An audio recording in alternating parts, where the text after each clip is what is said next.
అన్నం వండినందుకు అంతం పొందించారు.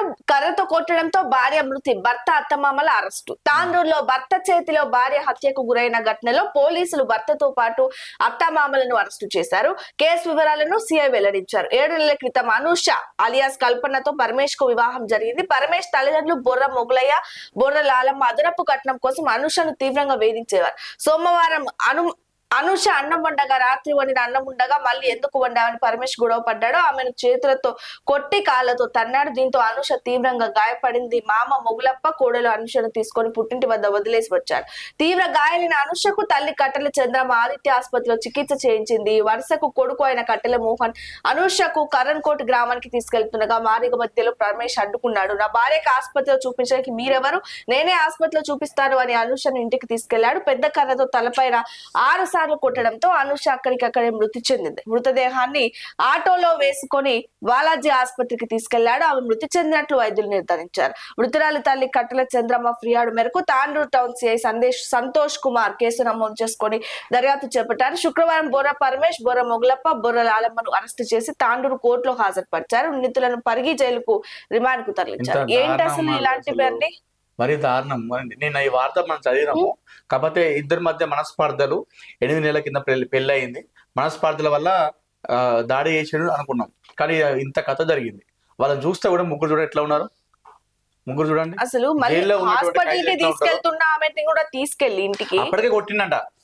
నైట్ అన్నం ఉన్నాక మళ్ళీ ఎందుకు అన్నాం అని చెప్పేసి కొట్టిందంట. రీజన్ అదే, అదనపు కట్నం కోసం వేధిస్తా ఉన్నారు. గొడవ జరుగుతా ఉంది. సరే, అదే ఏం చేసిండు, అన్నం మళ్ళీ వండిందని చెప్పేసి ఎట్లా వండుదని చెప్పేసి కొట్టిండంట. కొట్టిన తర్వాత చాలా గాయాలైనాయి, దెబ్బలు బాగా తాగినాక ఏం చేసిండు, ఇలా పరమేశ్వర్ అయ్యా ఏం చేసిండు, వాళ్ళ ఇంటి దగ్గర ఇచ్చిపెట్టొచ్చిండు అనూషను. అక్కడ విన్న తర్వాత వాళ్ళ అమ్మ నాన్న పాప పెద్దోళ్ళు ముసలోళ్ళు వాళ్ళు తీసుకుపోగా అక్కడ ఉన్నటువంటి స్థానికంగా కొడుకు వరుస అవుతారట, చెల్లె అన్ననో తమ్ముడో వరుస అయితే ఉంటారు కదా, హాస్పిటల్ తీసుకోమని చెప్పి తీసుకెళ్తుండగా వీడు పరమేశ్వర్ గారు మళ్ళీ వచ్చినట. మళ్ళా వచ్చి అడ్డుకొని నువ్వు ఎవరిని రా, నువ్వు ఎట్లా తీసుకోపోతావు నా భార్యను, నేను తీసుకెళ్తా అని చెప్పేసి హాస్పిటల్కి తీసుకెళ్లకుండా మళ్ళీ వాడు ఇంటికి తీసుకెళ్లి ఆ విజువల్ చూస్తే నవ్య ఘోరంగా అంటే ఘోరంగా బాగా అనిపించింది. అంటే ప్రేమించి పెళ్లి చేసుకున్న అమ్మాయిని అంత దారుణం చేయడం అనేది కరెక్ట్ కాదు నవ్య. తల పైన 6 సార్లు కుట్టిండు. ఆ విజువల్ చూస్తే ఎంత సెన్సిటివ్ పార్ట్, 6 సార్లు కట్టెతో కొట్టేసరికి ఆమె చనిపోయింది పాపం. ఇలాంటివన్నీ ఎట్లా శిక్షించాలి, ఎట్లా ఉండాలి అనేది చూడాలి. అంటే ప్రేమించి పెళ్లి చేసుకున్న అమ్మాయిని, ఇష్టం ఉన్నటువంటి అమ్మాయినే కదా, మా కట్నం ఎందుకు ఆ విషయంలో అట్లా కథలు ఉంటాయి. ఇటువంటి అన్నం వండినందుకు అంతం పొందించారు. కర్రతో కొట్టడంతో భార్య మృతి, భర్త అత్తమామల అరెస్టు. తాండూరులో భర్త చేతిలో భార్య హత్యకు గురైన ఘటనలో పోలీసులు భర్తతో పాటు అత్తమామలను అరెస్టు చేశారు. కేసు వివరాలను సిఐ వెల్లడించారు. 7 నెలల క్రితం అనూష అలియాస్ కల్పనతో పరమేష్ కు వివాహం జరిగింది. పరమేష్ తల్లిదండ్రులు బొర్ర మొగలయ్య, బొర్ర లాలమ్మ అదనపు కట్నం కోసం అనూషను తీవ్రంగా వేధించేవారు. సోమవారం అనూష అన్నం వండగా, రాత్రి వండిన అన్నం ఉండగా మళ్ళీ ఎందుకు వండామని పరమేష్ గొడవ పడ్డాడు. ఆమెను చేతులతో కొట్టి కాళ్లతో తన్నాడు. దీంతో అనూష తీవ్రంగా గాయపడింది. మామ మొగులప్ప కోడలు అనూషను తీసుకొని పుట్టింటి వద్ద వదిలేసి వచ్చాడు. తీవ్ర గాయాలైన అనూషకు తల్లి కట్టెల చంద్రమ ఆదిత్య ఆసుపత్రిలో చికిత్స చేయించింది. వరుసకు కొడుకు అయిన కట్టెల మోహన్ అనూషకు కరణ్కోట్ గ్రామానికి తీసుకెళ్తుండగా మార్గ మధ్యలో పరమేష్ అడ్డుకున్నాడు. నా భార్యకు ఆసుపత్రిలో చూపించడానికి మీరెవరు?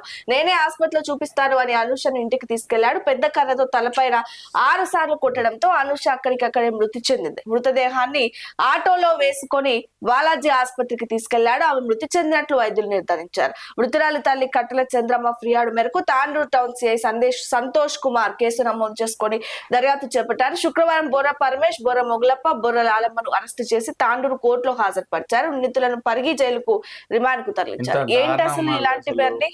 మరి దారుణం. నేను ఈ వార్త మనం చదివినాము. కాకపోతే ఇద్దరి మధ్య మనస్పర్ధలు 8 నెలల కింద పెళ్లి అయింది. మనస్పర్ధల వల్ల దాడి చేసాడు అనుకున్నాం, కానీ ఇంత కథ జరిగింది. వాళ్ళని చూస్తే కూడా ముగ్గురు చూడ ఎట్లా ఉన్నారు. ముగ్గురు చూడండి, అసలు తీసుకెళ్లి ఇంటికి అప్పటికే కొట్టిండంట. నైట్ అన్నం ఉన్నాక మళ్ళీ ఎందుకు అన్నాం అని చెప్పేసి కొట్టిండంట. రీజన్ అదే, అదనపు కట్నం కోసం వేధిస్తా ఉన్నారు. గొడవ జరుగుతా ఉంది. సరే, అదే ఏం చేసిండు, అన్నం మళ్ళీ వండిందని చెప్పేసి ఎట్లా వండుదని చెప్పేసి కొట్టిండంట. కొట్టిన తర్వాత చాలా గాయాలైనాయి, దెబ్బలు బాగా తాగినాక ఏం చేసిండు, ఇలా పరమేశ్వర్ అయ్యా ఏం చేసిండు, వాళ్ళ ఇంటి దగ్గర ఇచ్చిపెట్టొచ్చిండు అనూషను. అక్కడ విన్న తర్వాత ఇవాళ ఆయనకు వాళ్ళ అమ్మ నాన్న పాపం అర్థమైనట్టుంది, వీడి చేతిలో పడి చచ్చిపోతాడు. పెద్దోళ్ళు ముసలోళ్ళు వాళ్ళు తీసుకుపోగా అక్కడ ఉన్నటువంటి స్థానికంగా కొడుకు వరుస అవుతారట, చెల్లె అన్ననో తమ్ముడో వరుస అయితే ఉంటారు కదా, అవును హాస్పిటల్ తీసుకోమని చెప్పి తీసుకెళ్తుండగా వీడు పరమేశ్ గారు మళ్ళీ వచ్చినట. మళ్ళా వచ్చి అడ్డుకొని తీసుకెళ్ళి- నువ్వు ఎవరిని రా, నువ్వు ఎట్లా తీసుకుపోతావు నా భార్యను, నేను తీసుకెళ్తా అని చెప్పేసి హాస్పిటల్ తీసుకెళ్లకుండా మళ్ళీ వాడు ఇంటికి తీసుకెళ్లి ఆ విజువల్ చూస్తే నవ్య ఘోరంగా అంటే ఘోరంగా బాగా అనిపించింది. అంటే ప్రేమించి పెళ్లి చేసుకున్న అమ్మాయిని అంత దారుణం చేయడం అనేది కరెక్ట్ కాదు నవ్య. తల మీద 6 సార్లు కుట్టిండు. ఆ విజువల్ చూస్తే తల అనేది ఎంత సెన్సిటివ్ పార్ట్, 6 సార్లు కట్టెతో కొట్టేసరికి ఆమె చనిపోయింది పాపం. అవును ఇలాంటివన్నీ ఎట్లా శిక్షించాలి, ఎట్లా ఉండాలనేది చూడాలి. అంటే ప్రేమించి పెళ్లి చేసుకున్న అమ్మాయిని, ఇష్టం ఉన్నటువంటి అమ్మాయినే కదా, అవును మా కట్నం ఎందుకు ఆ విషయంలో అట్లా కథలు ఉంటాయి ఇటువంటి.